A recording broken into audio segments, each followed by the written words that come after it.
The screams came through subspace at 0347 hours. Ship time. Captain Sarah Chun jolted awake in her quarters aboard the human warship Defiance, her neural implant buzzing with incoming priority signals. The emergency beacon pierced through the ship's communication array like a dagger through silk, desperate, terrified, and fading fast. "Captain, to the bridge," she commanded, her bare feet hitting the cold metal deck. The ship's artificial gravity hummed beneath her as she pulled on her uniform, fingers working the clasps with practiced efficiency. 20 years in the human colonial fleet had taught her to dress for battle in under 90 seconds. The bridge doors hissed open, revealing her crew at their stations. Lieutenant Commander Marcus Webb, her first officer, turned from the tactical display with grim eyes. "Ma'am, we're receiving a Class 1 distress signal from the Alterian system. Multiple ships, civilian frequencies." Chun slid into her command chair, the familiar weight of responsibility settling on her shoulders. "Distance. 14 light-years, ma'am. 3 days at maximum warp." The main view screen flickered to life, displaying the galactic map with a pulsing red dot marking the Alterian system. Chun had been there once, years ago during a diplomatic mission. The Alterians were a peaceful species, tall, graceful beings with crystalline skin that refracted light like living prisms. They had no military, no weapons beyond ceremonial artifacts. Their entire culture was built around art, philosophy, and the cultivation of beauty. "Play the transmission," Chun ordered. The bridge speakers crackled with static, then a voice emerged, melodic despite its terror, speaking in accented standard. "This is Alterian Prime Defense Coordinator Veltar. Our system is under attack by unknown vessels. They demand our complete surrender and they're harvesting our people. Ships are burning in orbit. The capital city is..."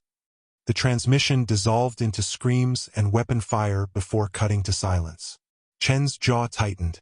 In the silence that followed, she heard the subtle hum of the ship's fusion reactors, the whisper of recycled air through the ventilation systems, the quiet beeping of monitoring stations. Normal sounds of a living ship, but somewhere out there, those same sounds were dying. "Ma'am," Webb said quietly, "we've identified the attacking vessels. Energy signatures match Kethmori battle cruisers." A chill ran down Chen's spine. The Kethmori Empire, the galaxy's most ruthless conquerors. For 300 years, they had swept across star systems like locusts, enslaving entire civilizations and strip-mining worlds for resources. No one had ever successfully resisted them. Their technology was superior, their tactics brutal, and their ships numbered in the thousands. "How many ships?" she asked. Long-range sensors detect 17 vessels, including 3 dreadnoughts. 17 Kethmori warships against 1 human vessel. Chen almost laughed at the absurdity.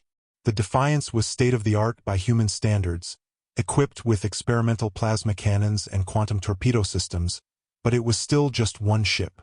A very small fish in a very large, very dangerous ocean. "Ma'am," came the voice of Chief Engineer Rosa Martinez over the comm. "I'm reading massive power fluctuations from their direction. Whatever they're doing to that system, it's big." Chun closed her eyes for a moment, thinking of Veltar's crystalline face, of the Alterian children she had seen playing in parks made of living light, of the universities where they taught courses in 17 different forms of beauty. All of it burning now while she sat here calculating odds. Navigation, plot a course for the Alterian system. Maximum warp. "Ma'am," Webb said carefully. "With respect, we should contact Colonial Command. Request backup. The nearest colonial fleet is 6 weeks away, Marcus. By then, there won't be an Alterian system left to save. Captain, it's 17 ships. Even if we had the element of surprise. We do have the element of surprise." Chun stood, moving to the tactical display. "The Kethmori have never encountered human military technology in direct combat. They don't know what we're capable of." Her tactical officer, Lieutenant Yuki Tanaka, looked up from her console. "Ma'am, our experimental systems are still untested in actual combat conditions. The quantum torpedoes have only been fired in simulations. Then I guess we're about to find out if our simulations were accurate. Chun returned to her chair, her decision crystallizing like ice in her chest.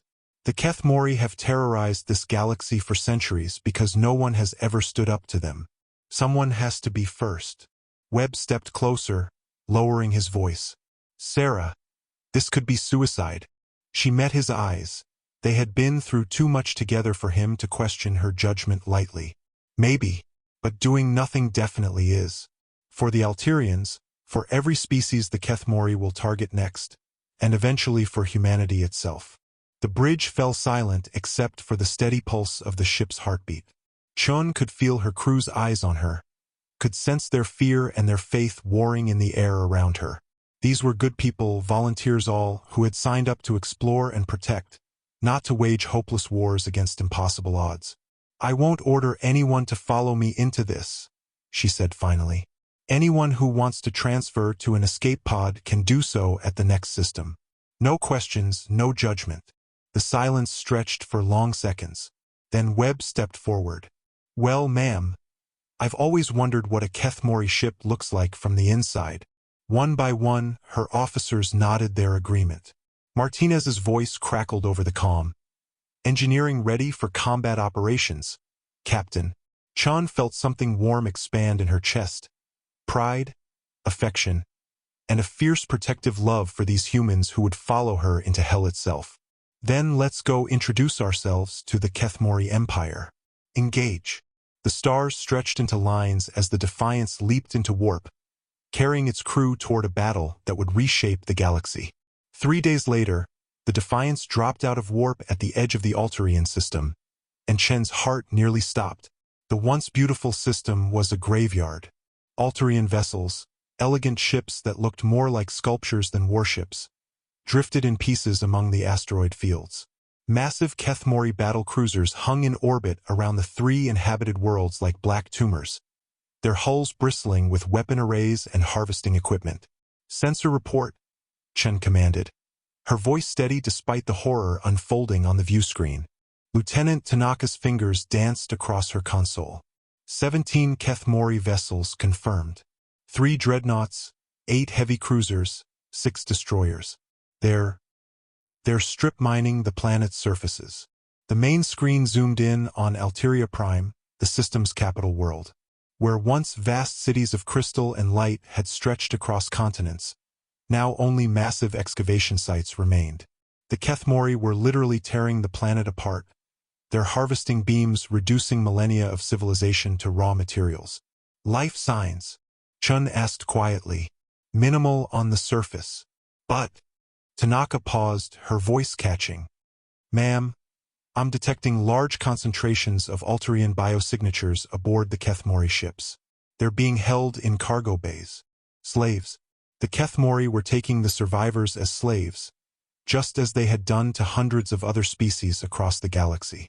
Chen's hands clenched into fists. Ma'am, Webb said from his position at the secondary tactical station. We're receiving a transmission. Audio only. Put it through.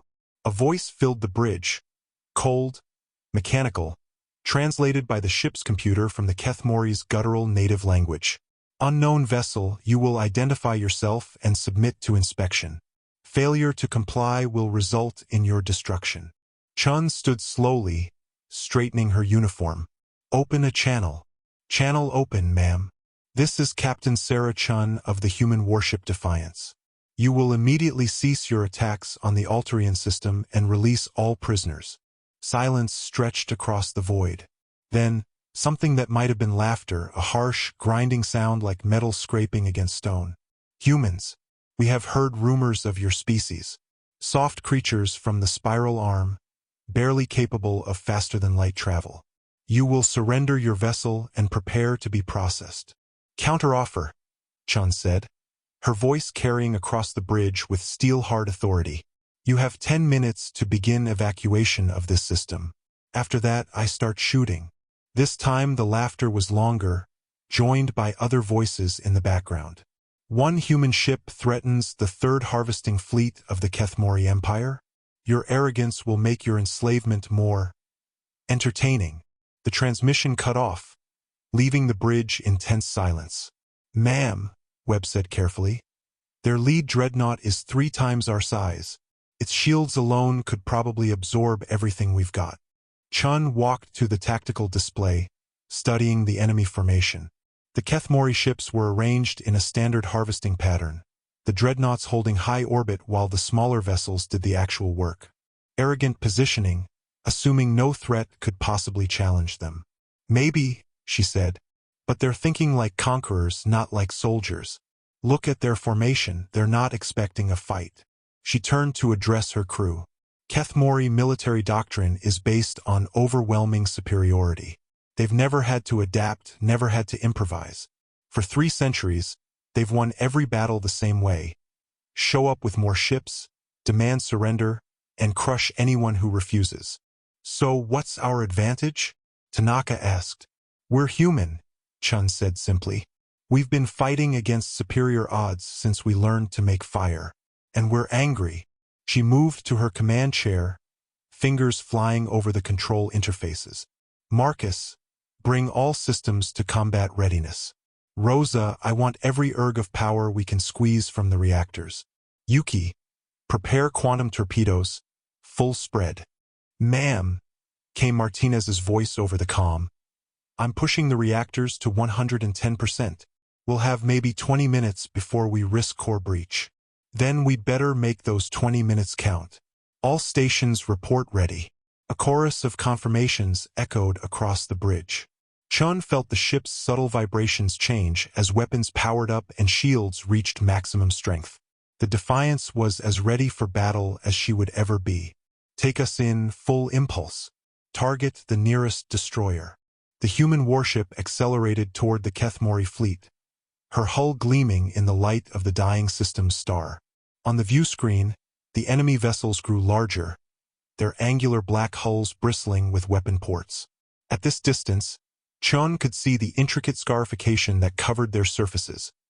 Marks of conquest, each symbol representing a species they had enslaved or exterminated. "Enemy vessels are powering weapons," Tanaka reported. "All ships turning to engage. Let them come. Fire when ready." The first quantum torpedo erupted from the Defiance's forward tube, its experimental warhead containing compressed matter/antimatter charges designed by humanity's brightest physicists. The weapon struck the lead destroyer's shields in a brilliant flash of blue-white energy. The Kethmori ship staggered, its shields flaring and failing in cascading waves of dissipating force. Alarms began wailing across their bridge. Chun could imagine their confusion as they realized their supposedly impenetrable defenses had been penetrated by a single shot from an unknown human weapon. "Direct hit," Tanaka shouted. "Their shields are down. Follow up with plasma cannons. Full barrage." Golden streams of superheated plasma lanced out from the Defiance's weapon arrays, striking the wounded destroyer across its hull. The experimental weapons, designed from captured alien technology and human innovation, tore through the Kethmori ship's armor like paper. Secondary explosions rippled along its length as critical systems failed. The destroyer broke apart in a chain of brilliant detonations, its death scream echoing across comm frequencies as 17 Kethmori vessels suddenly realized they were in an actual fight. "First blood to us," Chun said grimly. "Now let's see how they handle a real war." The Kethmori response was swift and overwhelming. 16 remaining warships wheeled toward the Defiance like a pack of predators focusing on a single target, their weapon arrays lighting up with malevolent energy. "Incoming fire!" Tanaka shouted. Multiple energy signatures, plasma cannons, particle beams, fusion missiles. "Evasive maneuvers," Chun commanded. "Pattern Delta 7. The human warship twisted through space with surprising grace, her experimental maneuvering systems pushing her far beyond what the Kethmori expected from a vessel her size. Energy beams seared through the vacuum where she had been moments before, while missile salvos curved and weaved, trying to acquire target locks on the dancing ship. "Return fire. Target the heavy cruiser. Port formation." 2 more quantum torpedoes streaked toward their target, but this time the Kethmori were ready. Point defense systems engaged, filling space with clouds of metallic chaff and interceptor missiles. One torpedo detonated harmlessly against defensive screens, but the second punched through, slamming into the cruiser's engine section. The Kethmori ship lurched, trailing superheated plasma from ruptured conduits, but remained functional. These weren't the easy targets of the first engagement. They were adapting, learning from their losses. Shields down to 60%. Webb reported as another enemy salvo found its mark. The Defiance shuddered under the impact, her hull groaning as gravitational compensators struggled to maintain equilibrium. Chun gripped her armrests as the ship bucked beneath her. Through the view screen, she could see the massive Kethmori dreadnoughts moving into position, their weapon arrays charging with ominous light. Each of those ships carried enough firepower to reduce a moon to asteroids.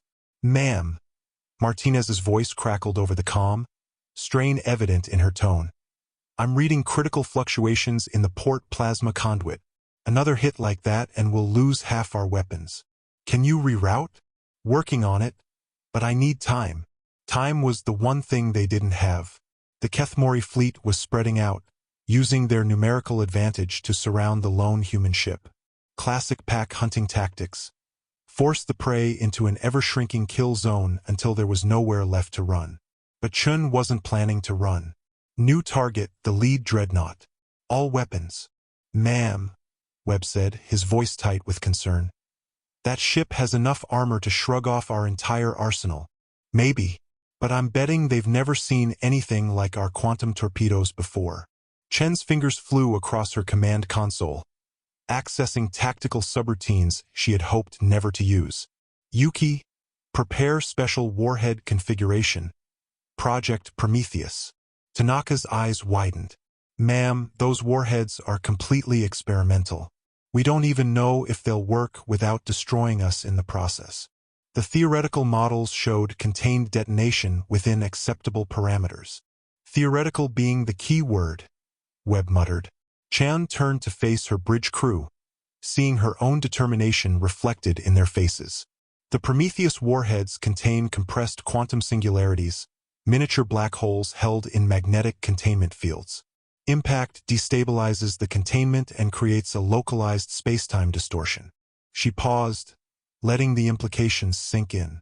If they work as designed, nothing can defend against them. If they don't, we find out what it feels like to be spaghettified, Martinez finished grimly over the comm. Exactly. But right now, conventional weapons aren't going to cut it against Dreadnought-class armor. Sometimes you have to roll the dice. The Kethmori formation was closing, their ships moving with predatory efficiency.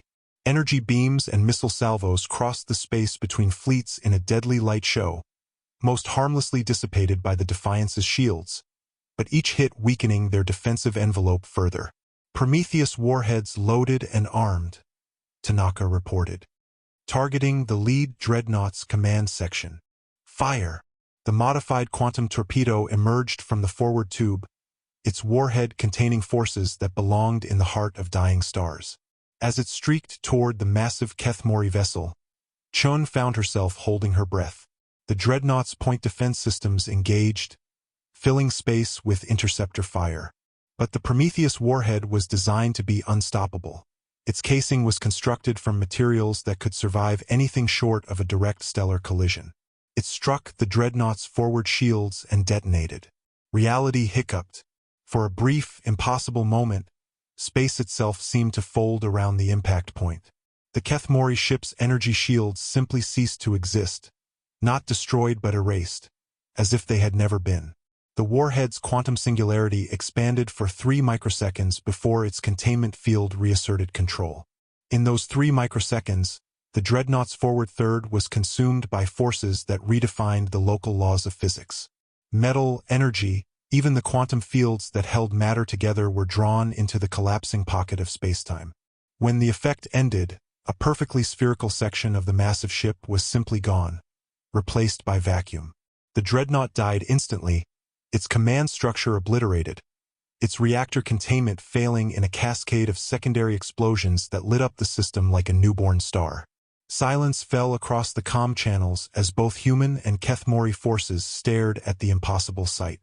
A weapon that could erase matter from existence was beyond anything either species had imagined possible. Then the remaining 15 Kethmori ships opened fire simultaneously, their commanders finally understanding they faced an enemy that could kill them. All ships, concentrate fire on the human vessel. Came the transmission, the mechanical translator unable to disguise the fear in the alien commander's voice. Destroy it before it can fire again. The space around the Defiance became a hell of energy beams and explosions as every remaining enemy weapon focused on her position. Shields failed in cascading waves, hull plating vaporized under the assault, and alarms screamed across every deck. Shields down, Webb shouted over the noise. Hull breaches on decks 4 and 7. Emergency power to structural integrity, Chun commanded, feeling her ship dying around her. Rosa, how long until we can fire another Prometheus warhead? 2 minutes to reload, ma'am. Assuming the quantum containment systems survive the next 30 seconds, 2 minutes might as well have been 2 hours. The Defiance couldn't survive another 15 seconds under this concentrated barrage, let alone 2 full minutes. But as Chun watched her ship burn, she saw something on the tactical display that made her smile. The Kethmori fleet had made a critical error in their panic to destroy her. They had abandoned their harvesting positions and clustered together for maximum firepower concentration, which meant they were finally bunched up enough for humanity's oldest and most reliable military tactic. All hands, brace for ramming speed, she announced calmly. We're going to show these bastards what happens when you back a human into a corner. The Defiance accelerated directly into the heart of the Kethmori formation, her damaged hull screaming through space toward what appeared to be certain destruction. Enemy fire intensified as alien commanders realized the human ship was attempting a ramming attack, their weapons tracking the incoming vessel with deadly precision. But Chun wasn't planning a simple collision. Martinez, transfer all power from life support to the quantum torpedo systems, she commanded, her voice cutting through the chaos of alarms and damage reports. We won't need air where we're going. Ma'am, that'll give us maybe 4 minutes of breathable atmosphere. Then we'd better work fast. Yuki, load all remaining Prometheus warheads. I want them configured for proximity detonation. Understanding dawned on Tanaka's face. Ma'am, if we detonate multiple quantum singularities in close proximity, the effect will cascade, Chin finished. Every ship in this formation gets erased simultaneously. Webb looked up from his damage control console, his face pale. Along with us. Maybe, but I'd rather die taking these monsters with us than let them continue harvesting innocent people. Chen's hands moved across her command interface with deadly calm. All hands, prepare for final engagement. It's been an honor serving with you.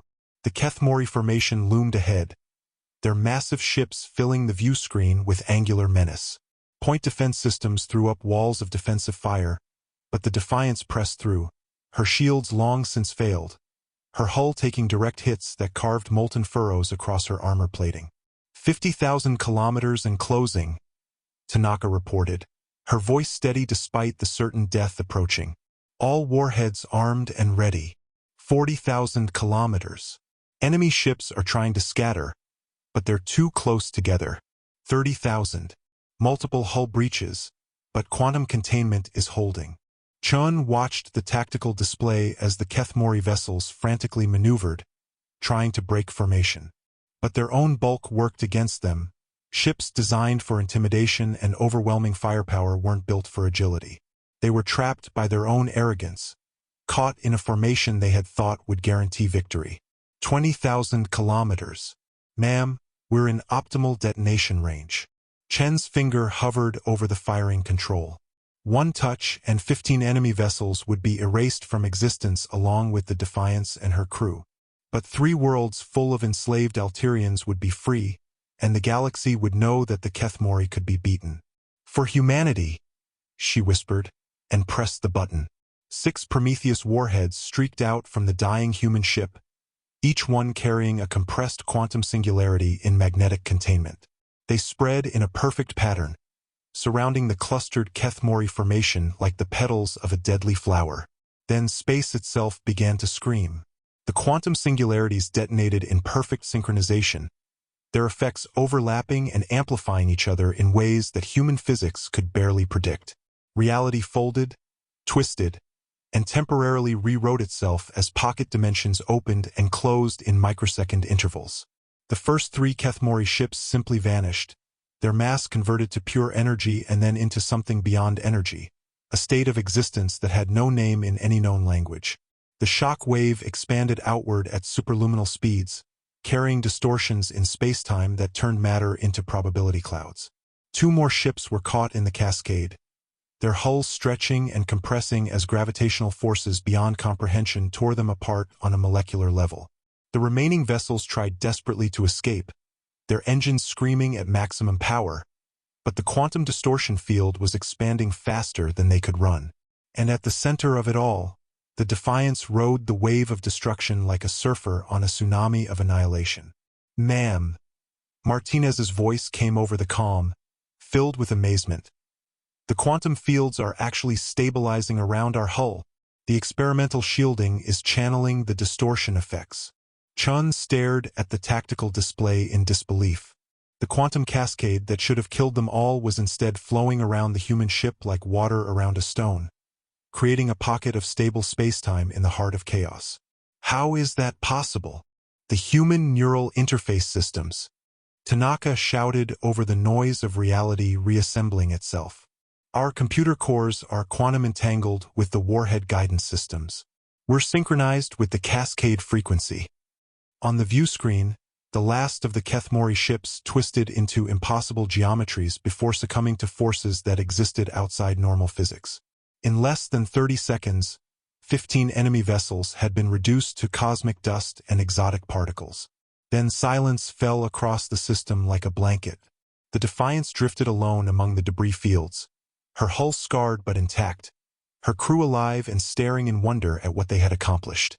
The quantum distortions gradually dissipated, leaving only empty space where moments before the most feared fleet in the galaxy had held dominion. "Damage report," Chun said quietly, hardly daring to believe they had survived. "Multiple hull breaches, but all critical systems are operational," Webb reported. "Life support is coming back online. We lost about 40% of our armor plating, but the quantum shielding held." "Sensor sweep. Any remaining enemy vessels?" Tanaka's hands moved across her console, scanning the debris-filled space around them. "Negative, ma'am. All Kethmori ships have been destroyed. But I'm detecting massive energy signatures from the planetary surface. Their harvesting operations are still active." Chun nodded grimly. The fleet was gone, but automated systems were still strip-mining the Alterian worlds, and thousands of prisoners remained in orbital facilities. "Set course for Alteria Prime. We have people to rescue." As the human warship limped toward the battered planet, emergency beacons began activating across the system. Alterian survivors, hidden in deep shelters and underground cities, were emerging to find their oppressors gone, and their skies clear for the first time in months. "Ma'am," the communications officer reported, "we're receiving transmissions from across the system. Alterian resistance cells, hidden colonies, even some of the slave ships. They're asking if it's really over." Chun stood and walked to the view screen, looking out at the devastated but liberated system. In the distance, she could see the first Alterian rescue ships emerging from asteroid hideouts, their crystalline hulls reflecting starlight like tears of joy. "Tell them," she said, her voice carrying across the bridge and out into the void. "Tell them the galaxy just learned that tyrants can bleed, and that humanity is done tolerating bullies." The Defiance continued toward Alteria Prime, carrying hope to a system that had forgotten what freedom looked like, and news that would soon echo across every world in the galaxy. The Kethmori Empire was no longer invincible. Word of the battle spread through the galaxy like wildfire. 3 weeks after the liberation of the Alterian system, Captain Chun stood on the bridge of the Defiance, now docked at Alteria Prime's orbital repair facility. Through the view screen, she watched Alterian engineers working alongside human technicians to repair her ship, their crystalline hands moving with delicate precision as they rewove damaged hull plating with living metal. "Captain," Lieutenant Tanaka called from her station. Incoming priority transmission from Colonial Command. Put it through. Admiral Rebecca Torres materialized in the holographic display, her weathered face showing equal parts pride and concern. Sarah, I've been reading your reports. Quantum singularity weapons? Are you completely insane? Apparently not, ma'am, since we're still alive to have this conversation. Torres shook her head. Do you have any idea what you've started? Every species in the galaxy is talking about what happened here. The Kethmori are mobilizing entire sector fleets. They've put a bounty on your head that could buy a solar system. Chun felt a grim smile tug at her lips. Good. When predators start running scared, you know you've hurt them. Sarah, this is serious. Intelligence reports indicate the Kethmori are gathering over 300 ships for a retaliatory strike. They're calling it the final cleansing fleet. Then we'd better be ready for them. Sarah, Colonial Command is ordering you to return to Earth immediately. The Defiance is too valuable to risk in another engagement. Chen's expression hardened. With respect, Admiral, I'm not abandoning these people. The Alterians have become our allies, and allies don't run when things get tough. The hologram flickered as Torres leaned forward. This isn't about running, Captain. It's about preserving humanity's tactical advantage. The Prometheus warheads are the first weapon in galactic history capable of bypassing Kethmori defenses. We need to study them, mass-produce them. While entire civilizations burn waiting for us to build an army? Chun interrupted. The Kethmori have spent 3 centuries conquering through intimidation. For the first time in their history, someone fought back and won. If we disappear now, that victory becomes meaningless. Torres was quiet for a long moment. Sarah, you can't fight the entire Kethmori Empire with one ship. Maybe not, but I won't have to. Before the Admiral could respond, another voice cut into the transmission, Commander Veltar, the Alterian defense coordinator who had sent the original distress call. His crystalline form stepped into view, light refracting through his translucent skin in patterns that spoke of gratitude and determination. Admiral Torres, Veltar said in his melodious voice, I bring word from the Alterian High Council. We have been in contact with 17 other species recently attacked by the Kethmori. All have agreed to provide ships and crews for a united defense force. Torres looked skeptical. Commander, no offense, but civilian vessels won't stand up to Kethmori battlecruisers. Not civilian vessels, Admiral. Warships. The galaxy has been building fleets in secret for decades, waiting for someone to prove the Kethmori could be beaten. Captain Chun has given us that proof. Chun felt something warm bloom in her chest as she realized what Veltar was saying. How many ships? The Corvarian Republic is contributing 50 heavy cruisers. The Zephyrian Union has pledged 32 destroyers equipped with their new particle lance technology. The hegemony of free worlds is sending everything they have, over 100 vessels. Torres stared at the transmission in disbelief. You're talking about an alliance of species that have never worked together before. We have worked together, Admiral, Veltar corrected gently. In hiding, in secret, in preparation for this day. The Kethmori Empire has made enemies of every free species in the galaxy. Captain Chun simply gave us hope that they could be defeated. The bridge doors opened, and Webb approached with a datapad. Ma'am, you need to see this. Long-range sensors are detecting massive fleet movements throughout Kethmori space. They're pulling ships from garrison duties across their entire empire. Chun studied the tactical display as data flowed across the screen. Hundreds of red dots were converging on their location from across the galaxy, the largest military concentration in recorded history. They're scared, she realized. They know that if this alliance succeeds, their entire empire will collapse. Subject species will rebel. Their occupied worlds will revolt. Which is exactly why, Torres said grimly, they're going to throw everything they have at you. Sarah, what you've accomplished is miraculous, but 300 Kethmori ships. We'll face 300 Alliance ships, Chen finished. And this time, they won't have the advantage of surprise or superior technology. She turned to address both Torres and Veltar. Admiral, I need Colonial Command to provide technical specifications for our quantum weapons to our allies. Commander, I need your ship designers to work with human engineers on integrated defense systems. Sarah, Torres said quietly, if you lose this battle, humanity will be marked for extinction. The Kethmori don't accept defiance. Then we won't lose. Chen's voice carried absolute conviction. Admiral, for 3 centuries the galaxy has lived in fear because good people convinced themselves they couldn't fight back. That ends now. The transmission ended, leaving the bridge in contemplative silence. Through the view screen, Chun could see other ships beginning to arrive, sleek Corvarian cruisers, angular Zephyrian destroyers, and the impressive bulk of hegemony battleships. The Alliance fleet was gathering. Ma'am, Webb said quietly, what are our chances? Chun looked out at the growing armada, thinking of all the worlds that would burn if they failed, all the species that would be enslaved or exterminated. But she also thought of the courage she had seen in her crew, the determination in Veltar's crystalline eyes, and the hope radiating from every ship joining their cause. Our chances are exactly what we make them, Marcus, and I intend to make them very good indeed. The final battle for the galaxy's freedom was coming, and Sarah Chun intended to be ready. The combined fleets met at the edge of the Altarian system in the largest space battle in galactic history.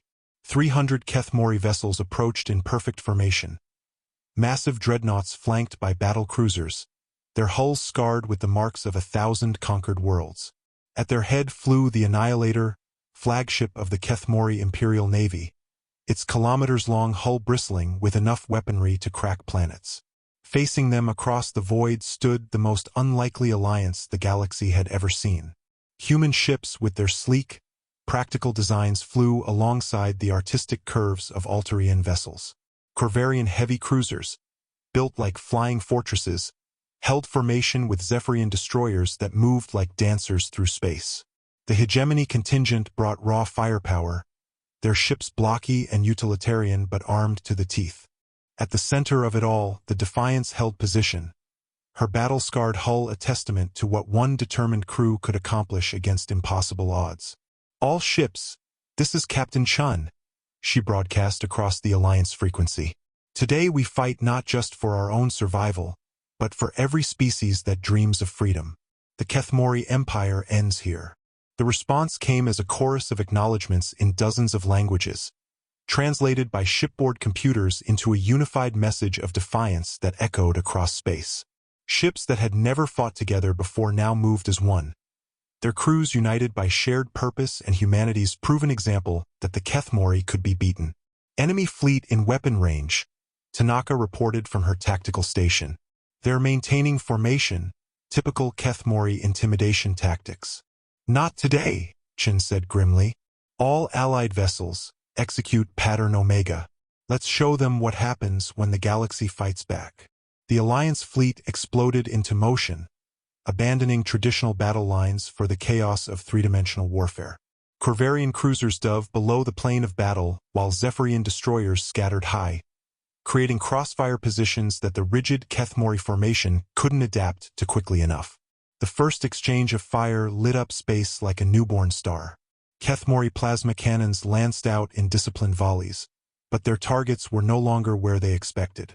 Alliance ships danced through space, their very technologies and tactics creating a symphony of destruction that the enemy had never encountered. Direct hit on enemy battlecruiser, came the report from one of the hegemony ships. Their shields are down. Zephyrian particle lance strike successful, added another voice. Kethmori destroyer is venting atmosphere. But the enemy wasn't defenseless. Return fire from the Kethmori fleet carved through space with deadly precision, finding targets among the more vulnerable Alliance vessels. An Altarian cruiser broke apart under concentrated fire, its crystalline hull shattering like a work of art destroyed by vandals. We're losing ships, Webb reported grimly. The smaller vessels can't take sustained fire from their heavy units. Chun studied the tactical display, watching the ebb and flow of battle. The Alliance had surprise and determination on their side, but the Kethmori had superior firepower and centuries of military experience. This would be decided by who could adapt fastest to changing circumstances. All ships, focus fire on the Annihilator, she commanded. Cut off the head and the body dies. The Alliance fleet converged on the Kethmori flagship like a pack of wolves attacking a lone predator. Dozens of ships poured their combined firepower into the massive vessel, their weapons carving furrows in its armor plating and overloading its defensive systems. But the Annihilator was built to withstand exactly this kind of concentrated assault. Its shields absorbed punishment that would have vaporized smaller ships, and its point defense systems created an impenetrable wall of defensive fire around its hull. "Ma'am," Tanaka called out, "conventional weapons aren't penetrating their defenses. We need to get closer for Prometheus warhead deployment." "Negative," Chun replied. "That ship's point defense grid would destroy our torpedoes before they could achieve effective range." She paused, studying the tactical display as an idea began to form. The Annihilator was indeed heavily defended, but its very size worked against it in close quarters. And if there was one thing humans had learned in centuries of warfare, it was that every fortress had a weakness. "Marcus, signal the fleet. I want every ship equipped with quantum torpedoes to target the Annihilator's engine section simultaneously. Coordinate strike time, Mark." Understanding dawned on Webb's face. "You're going to punch through their shields with synchronized quantum detonations." "Not just punch through," Chin corrected. "I'm going to overload their defensive matrix entirely." 23 Alliance ships fired quantum torpedoes in perfect unison, their warheads streaking toward the Kethmori flagship from multiple vectors. The Annihilator's point defense systems engaged desperately, shooting down over half the incoming weapons, but 12 torpedoes reached their target. The synchronized detonations created a cascade effect in the ship's shield matrix, quantum energies feeding back through the defensive grid and overloading power conduits throughout the massive vessel. For 30 crucial seconds, the Kethmori flagship was completely defenseless. "All ships, concentrate fire. Everything you've got." The Alliance fleet poured destruction into the exposed dreadnought. Human plasma cannons, Corvarian fusion beams, Zephyrian particle lances, and hegemony missile swarms converged on the Annihilator in a storm of focused annihilation. The great ship's armor buckled and failed, its hull splitting open in massive breaches that vented atmosphere and crew into the vacuum. Secondary explosions rippled along its length as critical systems overloaded and failed. "Enemy flagship is breaking apart," Tanaka shouted triumphantly. The death of the Annihilator sent shock waves through the Kethmori fleet. For the first time in their species' history, their greatest warship had been destroyed by their supposed inferiors. Ships that had fought with mechanical precision began to show signs of panic, their formations wavering as individual commanders made desperate attempts to preserve their vessels. "Ma'am," the communications officer reported, "we're intercepting Kethmori transmissions. They're requesting immediate reinforcements from the home fleet." Chun smiled grimly. "Too little, too late. All ships press the attack. Don't give them time to regroup." The Alliance fleet surged forward, their confidence boosted by the destruction of the enemy flagship. What had begun as a desperate defensive battle was transforming into a rout as Kethmori ships found themselves outmaneuvered and outfought by species they had considered primitive. But victory came at a price. The Defiance shuddered under enemy fire, her shields failing as a Kethmori cruiser targeted her specifically. Plasma beams carved through her hull, and alarms screamed across the bridge as critical systems failed. "Hull breach on Deck 6, Webb reported. We're losing life support in the aft sections. Damage control teams, seal those breaches," Chun commanded, feeling her ship dying around her. "Martinez, I need more power to the weapons." "I'm giving you everything I've got, ma'am, but we can't take much more of this." Through the chaos of battle, Chun saw something that made her heart leap. The remaining Kethmori ships were beginning to retreat, their perfect formations dissolving into individual attempts at escape. The galaxy's greatest military force was running from a hastily assembled alliance of species they had spent centuries oppressing. "All ships pursue and destroy," she ordered. "Don't let them escape to terrorize another world." The Alliance fleet gave chase, their ships streaming through space in pursuit of fleeing enemies. One by one, Kethmori vessels were hunted down and destroyed, their crew's arrogance finally shattered by the reality of defeat. As the last enemy ship disappeared in a flash of fusion fire, silence fell across the battlefield. Debris fields stretched for millions of kilometers, the remains of what had once been the most feared military force in the galaxy. "Casualty report," Chun said quietly. Webb consulted his displays. 47 Alliance ships destroyed, 112 damaged but reparable. The Kethmori fleet has been completely annihilated. Chun closed her eyes for a moment, thinking of all the brave souls who had died to make this victory possible. Then she opened them and looked out at the surviving ships of the Alliance fleet, their hulls scarred but intact, their crews alive and free. "Open a channel to all Allied vessels." "Channel open, ma'am." "To all ships of the Alliance fleet," Chen began, her voice carrying across space to reach thousands of beings from dozens of species. "Today we have accomplished something the galaxy thought impossible. We have broken the chains of the Kethmori Empire and proven that tyranny cannot stand against united free peoples." She paused, watching as the surviving Alliance ships began forming up for the journey home. "This victory belongs to all of us, human and alien, military and civilian. Every being who refused to accept that oppression was inevitable.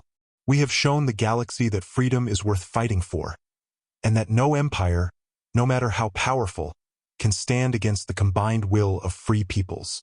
The response came as cheers and acknowledgments in dozens of languages, a cacophony of joy that spoke to the universal desire for liberty and justice. Ships that had arrived as strangers were departing as allies, their crews forever bonded by shared sacrifice and common cause. As the Defiance limped back toward Alteria Prime for repairs, Chan stood on her bridge and watched the first news ships arriving to document what would be remembered as the day the galaxy changed forever. The Kethmori Empire would never recover from this defeat, and subject worlds throughout their former territory were already declaring independence. "Ma'am," Webb said quietly, "what happens now?" Chan smiled, thinking of all the worlds that would wake up free tomorrow, all the species that would no longer live in fear of Kethmori ships appearing in their skies. "Now, Marcus, we go home and prepare for the next bully who thinks they can terrorize innocent people." She looked out at the stars, at the infinite possibilities that lay ahead now that the galaxy's greatest threat had been eliminated. "Because that's what humans do. We stand up for those who can't stand up for themselves, no matter the odds." The Defiance continued toward home, carrying the crew that had started a revolution and ended an empire, their names already being whispered with reverence on 1,000 worlds as the day freedom returned to the galaxy.